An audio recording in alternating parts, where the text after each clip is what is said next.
When I was a kid, my family went to go visit my dad's friend from childhood. His name was Dean. And Dean was this high-priced lawyer that lived in Dallas. And it was always fun to go to Dean's house to visit because, well, he had a pretty neat house. He had lots of stuff, and he had a neat house. And he would always take us out to dinner. As a couple of poor country kids, we didn't go out to dinner very often. So we went to go visit Dean this one time, and when we were there, sure enough, he took us out to dinner, and he said, y'all, to me and my brother, he said, look, we're going to be going to this really fancy restaurant. All right, this really fancy restaurant. It's one of those suit and tie places. They won't even let you come in and sit down unless you have a tie on. And so we didn't have a tie with us, on us at the time, so he's like, it's all right. I'll let you borrow one of my ties.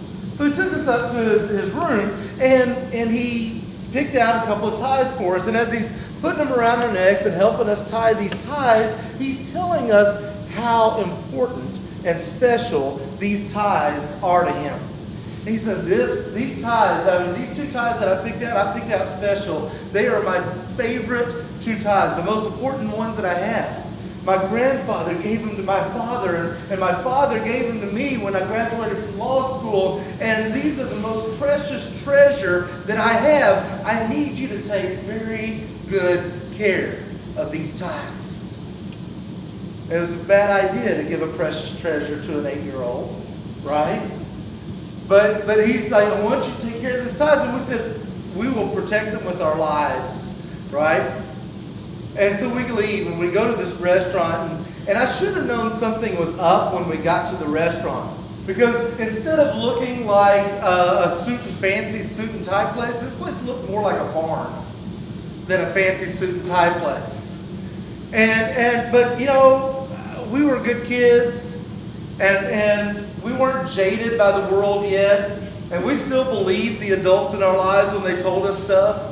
And so we were like, okay, and we went into this place. Well, sure enough, not only was this not a suit and tie place, it was the exact opposite of a suit and tie place. They had a rule that if you came into their restaurant with a tie on, they would cut it off. So my brother and I walk in, and immediately scissors cut our ties off. We're sitting there horrified. What's left of our little bitty tie just hanging here, the picture, and they would staple the ties onto the wall, and the little bitty picture, this little bitty what's left of our tie just hanging here, and we are quaking in our shoes and almost in tears at the thought of having to turn around and tell Dean that we let his precious treasure get destroyed. We turn around, and there is Dean and my dad on the floor laughing. It was the funniest thing they had ever done, because they had pulled this prank on us and convinced us that we weren't supposed to they knew we were going to get our ties cut as soon as we walked in. So if you ever wonder why I don't like wearing ties, that's why. I'm still dealing with the trauma from my childhood. I go into cold sweats every time I drive by Men's Warehouse. But I told that story in fun, but the truth is that we all really do have a precious treasure, or 2 or 3 or 5, that has been passed down to us from our parents and our grandparents that are meaningful for us, that tells the story of who we are and what ties us together as a family. For some of us, one of those treasures might be the family Bible. Might be the family Bible, right? How many of y'all have a family Bible at home? Yeah. I've got one from my dad's mom's family. And it has recorded in it the names and the dates of people who were born and died and baptized and married. It tells the history of our family. Well, let me ask you this. if you are a parent or a grandparent or an adult in any capacity in the church, how do you view your role in passing on the treasure of your faith to the next generation? How do you view your responsibility? Is passing on your faith as important to you as passing on the family Bible? One of the most rewarding things that I do as a pastor is baptism. This ritual of belonging to Christ and belonging to the community of faith is just so meaningful to me, especially when it comes to young children and infants. Because in my mind, there is nothing that demonstrates God's grace and the grace of God lives through the community of faith more than infant baptism. Because when we do that, we have the parents and the grandparents and the aunts and the uncles and all the people standing around, everybody in the congregation standing around as we all take a vow to raise this child and to nurture them and to support the family as they raise their child and nurture them in the love and the knowledge of God. This child receives God's grace without any action on their parts. It reminds me every time that I have a responsibility as a parent to raise my daughter in the love and knowledge of God. It reminds me as a part of this family of faith that we all have a responsibility to raise up the next generation in love and knowledge of God. But that's not an easy task, is it? It's not an easy task. The reality is that this generation faces more challenges just on their cell phones, one click away, intellectually, morally, spiritually, than many of us have in a lifetime. And so it's not easy. How do we pass on our faith to a generation that's facing that kind of challenge? One that we're not even fully aware of. The evangelist Paul understood how important it was to pass faith in God on to the next generation. The passage that we read today was the beginning of a letter that he wrote to a young man he had taken under his wing and mentored into leadership in the early church, that he had passed this on to another generation of leaders. Paul knew that his life was coming to an end, and he wrote this letter to encourage Timothy to remain faithful and to guard the treasure of his faith that he had been entrusted with, passing it on to the next generation. Paul recognized that Timothy had a strong and sincere faith, but he also knew that Timothy's faith didn't just come out of nowhere. He knew that Timothy's grandmother and mom were responsible for that faith. Were responsible for passing that on to them. Paul may have mentored Timothy into being a pastor and a leader and an evangelist, but it was Timothy's devotion to Christ came from his family. It was formed and nurtured at home. So how was Timothy's family able to successfully pass on their faith? In short, they took their faith home. They took their faith home by first living it. In verse 5 of the passage that we just read, he says, I am reminded of your sincere faith, a faith that lived in your grandmother Lois and your mother Eunice, and now I am sure lives in you. The reality is that our faith and our values and our standards in life are more caught than taught. Right? Our kids watch what we do. They hear what we say. Do they see and hear in us that Jesus is Lord of our whole lives? Or do they just see and hear that Jesus is Lord on the Sundays we go to church? They began at an early age to mimic us as they learn how to navigate the world, absorbing our values and our standards. Which means that we have to be intentional about making God a part of the rhythm of our lives. We have to be intentional about our spiritual discipline and practices. We have to be intentional about living with integrity and about serving others and about making decisions from a place of faith and not fear.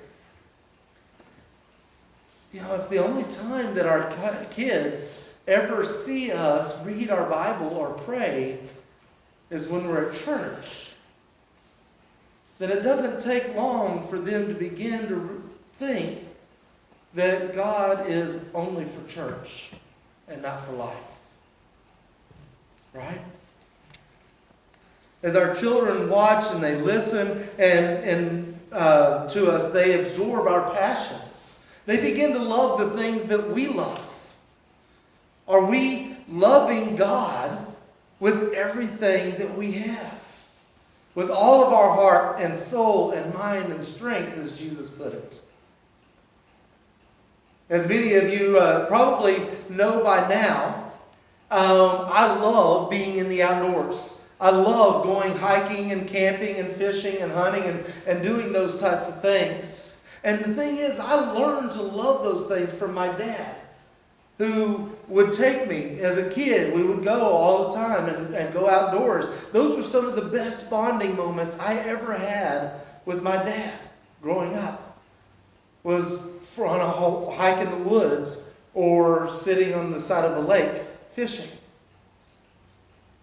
And he learned to love that from his dad and his granddad when they would go camping in the Great Smoky Mountains every year.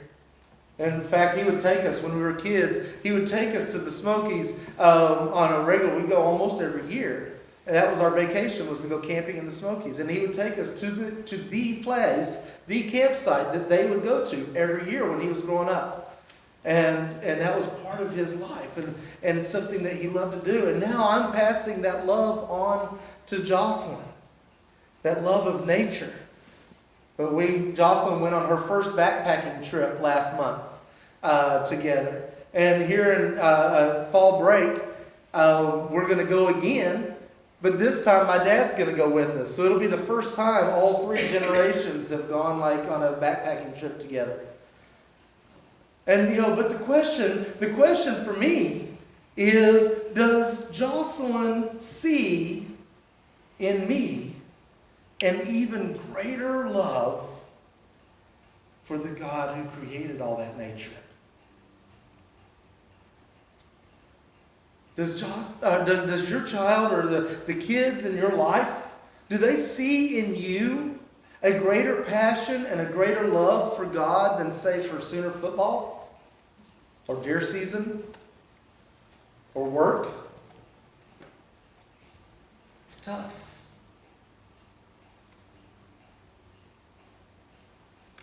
The Timothy's family, they took their faith home by living it, but they also took their faith home by teaching it. Later on in Paul's letter to Timothy, he wrote in 3:15, "From childhood you have known the sacred writings that are able to instruct you for salvation through faith in Christ Jesus." He had been taught these things from childhood. And while it's true that our values are more caught than taught, if we don't teach our kids the why behind our values, then how will they know and understand why faith matters? If we don't teach them what the Bible says, then how will they know where our values come from? If we don't show them how to pray, then how will they know how to listen for God's voice? as they navigate through life. We have to create and find teachable moments in the lives of the kids in our world, of the next generation in our lives. We can do that at home if we've got young kids by praying together in the mornings and reading the Bible together, or just taking some time as part of the bedtime routine to do that. And we can find opportunities throughout the day to maybe talk about how Jesus would have us live or respond to a situation or act. But let's be honest. If we're really honest with ourselves, our kids don't always see our best selves. Right? Our kids don't always see the best version of us. A lot of times they see us in our moments of weakness. And so maybe the teachable moment we have is the moment of confessing our own brokenness and talking about how Jesus is helping us to get whole, to get better. Maybe the teachable moment we have is when they see some of the brokenness in the world, that we acknowledge that. We don't shy away from that. But then we also help them to see where God's present in the midst of all of that. So we can find teachable moments and create teachable moments in our daily lives as part of our rhythm of life. And so how did Timothy's family pass on their faith? They took their faith home, they lived it, and they taught it every day. And that seems really simple. It seems really simple, but it is so hard for us to do. It is incredibly hard. Life takes over, right, Sean? Things get busy. We miss the routine one night, and because we had to rush to bedtime, and one day turns into 2 days, turns into 3 days. We woke up late one morning, we're rushing to school, and we don't have time to pray together, and that turns into a week or a month or a year, and we have to be reminded, oh yeah, this matters. I need to do this. I need to do this for me, and I need to do this for my kid or my grandkid, or my niece or nephew, or whoever it is that's in my life. But I want to bring this also back around to those baptismal vows and our responsibility as a spiritual family to the kids that are entrusted to us by God every week. The professor, Dave Keene, from the Talbot School of Theology, he wrote that the larger community of faith is needed to help in the passing on of our faith, or to help the passing of our faith stick. He goes on to say, recent studies show that for a teen's faith to become sticky and continue into adulthood, there are at least 5 significant faith relationships that have to be present. Jocelyn.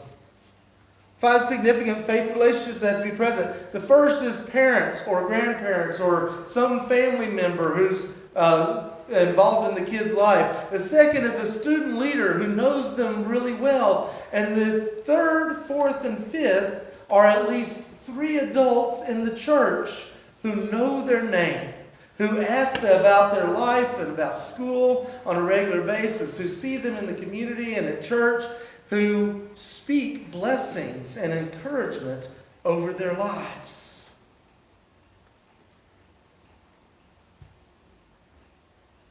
A youth group, and he finishes by saying this, he says, a youth group is not enough. He said, at best, a youth group can provide significant relationships with good peers and youth leaders. But it is not the larger community of faith. And he goes on to say that a youth group at its worst could actually isolate kids from the church and become an island of itself, of its own. You know, if we have kids at home, or grandkids at home, then maybe we have the opportunity just kind of right there to be one of those extra adults. As we take our faith home and we live it in the presence of our own kids, then we also live it in the presence of their friends. And we have a ready-made opportunity to be one of those extra adults. But even if we don't have kids at home or grandkids at home, taking our faith home might mean something a little bit different. It might involve being that additional adults in the lives of some of our other kids. Y'all, I thank God for the additional adults in Jocelyn's life. And I pray every day that all of our kids would have that. Let's pray. God, I give thanks to you for everything that you have done in our lives, for the ways that adults and people have passed on their faith to us and taught us to love you. And I pray, God, that as we look at the next generation and the generation after that, that you would help us to live our faith and teach our faith in a way that we're able to pass that on to them.